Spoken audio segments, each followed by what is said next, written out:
వీక్షకులందరికీ నమస్కారం. 2025వ సంవత్సరం మే నెలలో ద్వాదశ రాశుల వారికి ఏ విధమైనటువంటి శుభాశుభ ఫలితాలు కలగబోతూ ఉన్నాయో తెలుసుకోవడానికి ముందు మే నెలలో ఉండేటువంటి ముఖ్యమైన గ్రహాల తాలూకు స్థితిగతులను గనక పరిశీలన చేస్తే మే నెల 7వ తారీఖున చాలా కాలంగా బుధుడు మీనరాశిలోనే సంచరిస్తూ ఉన్నారు. ఆయన తన యొక్క నీచ క్షేత్రాన్ని వదిలిపెట్టి మేషరాశిలోకి ఆయన సంక్రమణం చేయబోతూ ఉన్నారు. అనగా 7వ తారీఖు మే బుధుడు అశ్విని నక్షత్రంలోకి మారుతారు, అంటే మేషరాశి సంచారం. అలాగే 15వ తారీఖు మే 2 సంక్రమణాలు కనబడుతూ ఉన్నాయి. ఒకటి వృషభ సంక్రమణం, అనగా రవిగ్రహం వృషభ రాశిలోకి సంచారం చేస్తారు. తర్వాత పుష్కరాలు ప్రారంభమయ్యేటువంటి రోజు. అది ఎంత గొప్ప రోజు అంటే రవి సంక్రమణ పుణ్యకాలము మరియు గురుడు సంక్రమించేటువంటి పుణ్యకాలము 15వ తారీఖు నాడు చాలా గొప్ప రోజు. ఆ రోజునే 2 గ్రహాలు మారుతూ ఉన్నాయి. గురుడు మిథున రాశిలోకి ప్రవేశిస్తున్నారు, రవి వృషభంలోకి ప్రవేశిస్తున్నారు. అలాగే మే నెల 21వ తారీఖున రాహుకేతువుల యొక్క మార్పు, అనగా కుంభరాశిలోకి రాహు యొక్క మార్పు మరియు సింహరాశిలోకి కేతు యొక్క ప్రవేశం జరగబోతూ ఉన్నది. అలాగే మాసం చివరిలో బుధుడు మరలా మేషాన్ని వదిలిపెట్టి వృషభంలోకి వెళ్ళిపోతారు. మిగతా గ్రహాలన్నీ, అనగా శనేశ్వరుడు శుక్రుడు మీనరాశి యందు ఉన్నారు. అలాగే కుజుడు కర్కాటక రాశి యందు సంచారం చేస్తూ ఉన్నారు. ఇక్కడ చూడండి, ఈ మే నెల చాలా కీలకమైనటువంటి మాసం. దీర్ఘ సంచార గ్రహాలైనటువంటి గురుడు రాహుకేతువులు ఏకకాలం ముందు ఒకే నెలలో, రవి గురులు అయితే ఒకే రోజు మారుతూ ఉన్నారు. 6 రోజుల వ్యవధిలో గురు రాహుకేతువులు మారుతూ ఉన్నారు. మరి ఈ గ్రహ సంపత్తిలో మే నెల అసలు ఏ విధంగా ఉండబోతూ ఉన్నది అనేటువంటి విషయాన్ని మనం తెలుసుకుందాం. మేషరాశి వారికి మే నెల చాలా కీలకమైనటువంటి మాసంగా చెప్పవచ్చును. ఈ నెలలోనే గురుని యొక్క బలం తగ్గుతోంది. ఈ నెలలోనే రాహు యొక్క బలం ఈ రాశికి ఒక యాడెడ్ అడ్వాంటేజ్ లాగా ఉండబోతూ ఉన్నది. అలాగే బుధుని యొక్క ఆనుకూల్యత ఈ మాసంలోనే ఉన్నది, బుధుని యొక్క వ్యతిరేకత ఈ మాసంలోనే ఉన్నది. అర్ధాష్టమ కుజుని యొక్క స్థితి ఈ మాసంలోనే ఉన్నది. ఏలినాటి శనిలో భాగంగా వ్యయస్థానముందు శని శుక్రుల యొక్క స్థితి కూడా ఈ మాసంలోనే ఉంటుంది. జన్మ రవి యొక్క దోషం ఉన్నది. అలాగే జన్మ రవి యొక్క దోషం 15వ తారీఖు దాటాక తొలగిపోతూ ఉన్నది. సరే, ఈ మాసంలో ఎన్ని గ్రహాలు అనుకూలం ఎన్ని గ్రహాలు ప్రతికూలం అనేటువంటి విషయాన్ని గనక మనం చూస్తే మే నెల 15వ తారీఖు వరకు గురుడు అనుకూలంగా ఉంటారు. మే 21వ తారీఖు నుండి రాహు అనుకూలంగా ఉంటారు.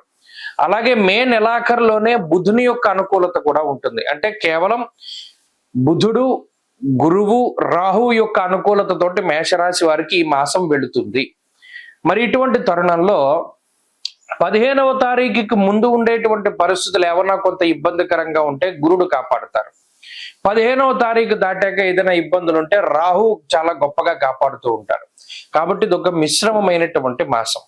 ఇక మే నెలలో ఉండేటువంటి స్థితిగతులను పరిశీలన చేస్తే ఈ గ్రహస్థితిని బట్టి 12వ స్థానమందు శని శుక్రుల యొక్క సంచారము, జన్మ రవి యొక్క సంచారము, అర్ధాష్టమ కుజుని యొక్క సంచారం, అంటే కొంత ఉక్కిరి బిక్కిరిగానే ఉంటుంది.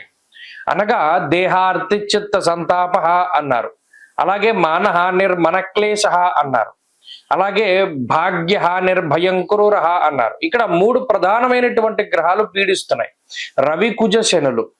ఈ 3 గ్రహాలు ఏ విధంగా ఇబ్బంది పడతాయి? వేళని అతిక్రమించి భోజనం చేసేటువంటి విధంగా, పని ఒత్తిడి అధికంగా ఉండేటువంటి విధంగా, ఖర్చు ఎక్కువగా ఉండేటువంటి విధంగా, ప్రయాణాలు చేయడం వల్ల అలసిపోయేటువంటి విధంగా, శారీరక శ్రమ ఉండేటువంటి విధంగా ఈ గ్రహస్థితి ఎక్కువగా ఇబ్బంది పెడుతుంది.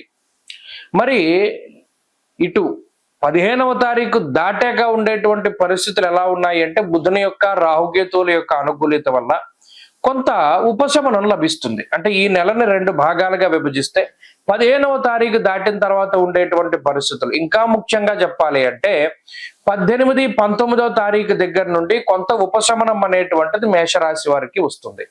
అనగా మే 1వ తారీఖు నుండి 18వ తారీఖు వరకు ఉండేటువంటి గ్రహగతుల్లో ఈ రాశి వారికి కొంత ఇబ్బందే కనబడుతూ ఉన్నది. కుటుంబానికి సంబంధించినటువంటి విషయాలు, ఆరోగ్యానికి సంబంధించినటువంటి విషయాలు, ఉద్యోగ సంబంధమైనటువంటి విషయాలు, ఈ 3 కూడా కొంత ఇబ్బందికరంగా ఉంటాయి. ఖచ్చితంగా కొన్ని సందర్భాల్లో ఉద్యోగాన్ని మారవలసినటువంటి పరిస్థితులు ఏర్పడము, లేదా ఉద్యోగం పోతుందేమో అనేటువంటి భయం ఉండేటువంటి స్థితిగతులు కూడా మేషరాశి వారిలో కనబడుతూ ఉన్నాయి. అలాగే ఈ మాసంలో ఖర్చులు ఎక్కువగా కనబడుతూ ఉన్నాయి.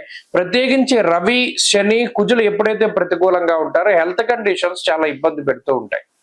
అనగా ఏదైనా కాలిన గాయాలు, కోసుకున్న గాయాలు, వడదెబ్బ తగులుతూ ఉండడం, స్కిన్ ప్రాబ్లమ్స్ రావడం, లేదా నీరసము, నిస్సత్వ అధికంగా ఉండేటువంటి పరిస్థితులకి ఈ గ్రహస్థితి కారణమవుతుంది. కాబట్టి హెల్త్ పట్ల కాన్షియస్ గా ఉండాలి. తర్వాత కుటుంబ పరిస్థితులపై శ్రద్ధ పెట్టాలి. కుటుంబానికి అంత సమయాన్ని కేటాయించేటువంటి పరిస్థితులు ఉండవు. ఇంత కష్టపడుతూ ఉన్నా, ఇంత శ్రమ పడుతూ ఉన్నా మీరే కొంత కుటుంబం పైన కూడా శ్రద్ధ చూపెడుతూ ఉండాలి. కుటుంబ సభ్యుల నుండి సహకారం అనేటువంటిది అందదు. కుటుంబ సభ్యులు ఎప్పుడు కూడా మీకు ప్రతికూలంగానే ఉంటారు. ఇక ఉద్యోగానికి సంబంధించి కొంత ఒత్తిడి ఉంటుంది. చదువుకునేటువంటి వారికి గ్రహస్థితి కొంత వ్యతిరేకంగా పనిచేస్తూ ఉంటుంది.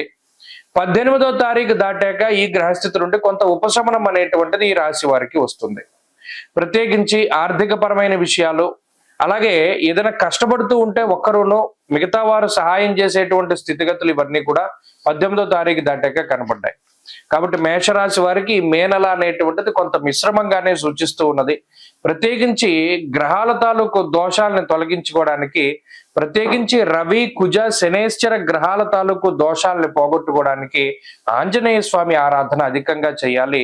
సూర్యారాధన శ్రేష్టం. ప్రతిరోజు ఆదిత్య హృదయ స్తోత్ర పారాయణం చేస్తూ ఉండడం చెప్పదగినటువంటి సూచన. అలాగే ఈ మాసంలో ప్రత్యేకించి మంగళవారం నాడు కందిపప్పు దానం చేయడం, ఆదివారం నాడు గోధుమలు దానం చేయడం, వీలున్నంత వరకు ఈ మాసంలో మొదటి శనివారం రోజున లేదా శని త్రయోదశులు వచ్చేటువంటి సమయంలోనూ శనేశ్వరుడికి సంబంధించిన అభిషేకం జరిపించుకుని తెల్లదానం చేయడము చెప్పదగినటువంటి సూచన. రాహుకేతువుల యొక్క మార్పు అనుకూలమే, గురుడి మార్పు ప్రతికూలం. కాబట్టి 15వ తారీఖున ప్రత్యేకించి సంక్రమణం రోజున గురుగ్రహానికి జపం చేయించుకుని మూలమంత్రం, దక్షిణామూర్తి హోమం చేసుకోవడం ద్వారా కూడా ఈ మాసంలో మంచి ఫలితాలను సాధించగలుగుతారు. మే నెల 15వ తారీఖున దేవగురువు అయినటువంటి బృహస్పతి ప్రస్తుత వృషభ రాశి సంచారాన్ని వదిలిపెట్టి మృగశిర నక్షత్రం 3వ పాదం మిథున రాశిలోకి, అనగా మిథున సంక్రమణం ఆయన చేయబోతూ ఉన్నారు. ఈ సంక్రమణంలో భాగంగా 12 రాశుల వారికి ఏ విధమైనటువంటి శుభాశుభ ఫలితాలు కలగబోతూ ఉన్నాయి. అలాగే ప్రత్యేకించి ఈ గురుని యొక్క సంచారానికి సంబంధించినటువంటి సందేహాలు కొన్ని ఉంటాయి. ఉదాహరణకి మిథున రాశిలో గురుని యొక్క సంచారం ప్రారంభమైనప్పుడు సరస్వతీ నదీ పుష్కరాలు అనేటువంటివి వస్తాయి. అలాగే ఈ గురుడు ప్రత్యేకించి ప్రతి సంవత్సరం గురుర్ద్వాదశ మాసాన్ని త్రింసన్మాసం శనేశ్చరః, గురువు 12 నెలల పాటు ఒక రాశి యందు సంచారం చేస్తారు జనరల్ గా. అయితే సంవత్సరంలో ఏమవుతుంది, కొన్ని సందర్భాల్లో అతిచార గతే జీవౌ, గురునకు అతిచారము అనేటువంటి ఒక అవస్థ ఉంటుంది. అలాగే వక్రత్వము అనేటువంటి మరొక అవస్థ కూడా ఉంటుంది. అంటే సాధారణంగా గురుడు ప్రతి సంవత్సరంలోనూ కూడా 2 రాశుల్లో సంచారాన్ని చేస్తారు. ఇదే గురువు ఒక సంవత్సర కాలంలో 3 రాశుల్లోకి ప్రవేశం చేస్తే అది అరిష్ట యోగంగా చెప్పబడింది జ్యోతిష్ శాస్త్ర రీత్యా. సాధారణంగా ఏమవుతుంది అంటే ఒక 9 నెలల పాటు రాశిలో ఉండి ముందు రాశిలోకి వెళ్ళి వక్రించి మళ్ళా వెనక్కి వస్తూ ఉంటారు. కానీ ఇక్కడ గురుని యొక్క ఫలితాలు చెప్పేటప్పుడు ఏం చెప్తాము, సంవత్సర కాలం పాటు ఈ ఫలితమే ఉంటుంది అని చెప్తాం. శ్రోతలు ఏం చేయాలి అంటే, ఇప్పుడు మిథున రాశిలో గురుని యొక్క సంచారం వల్ల 12 రాశులకి ఫలితాలు మనం చెప్తూ ఉన్నాం.